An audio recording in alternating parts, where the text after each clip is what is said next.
ကပစ္စည်းမှာစာသားတွေကိုလူနောက်ကနေအော်တိုကတ်လိုက်နေအောင်လို့ဘယ်လိုလုပ်မလဲပထမဆုံးပြင်းတဲ့လူနောက်ကိုလိုက်ဖို့ဒီမှာ test တစ်ခုရဲ့ sticker တစ်ခုရဲ့အရင်ထည့်လိုက်မယ် test ကိုကျွန်တော်လူရဲ့ခေါင်းမော်လေးမှာထားလိုက်မယ်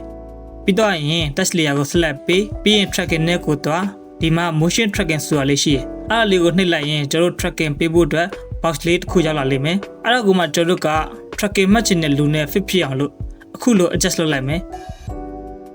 ဒီက scale နဲ့ distance ခလုတ်နှစ်ခုကိုတော့ဖွင့်ထားလိုက်ရတယ်ပိတ်လိုက်ရတယ်ကျွန်တော်ကတော့ဒီမှာနှစ်ခုစလုံးကိုပိတ်ထားလိုက်မယ်ပြီးရင် step ကိုနှိပ်ပစ်လိုက်ဒါဆိုရင်တော့သူ့ဘာသူ auto tracking လိုက်ပေးနေလိမ့်မယ်ပြီးပြီဆိုရင်ကျွန်တော်လိုချင်တဲ့စာရန်နဲ့လူနဲ့တပံနဲ့ယူသွားတဲ့ပုံစံမျိုးရပြီထပ်ပြီးတော့ sticker ကိုလည်းဒီပုံစံအတိုင်းကျွန်တော်လုပ်မယ်လူရဲ့နားမှာထားလိုက်မယ်ပြီးတော့ရင် tracking နဲ့ကိုတွား motion tracking ကိုနှိပ်ပြီးတော့ပေါက်ကြလိုက်လူနဲ့ fit ပြအောင်တစ်ချက်ချိန်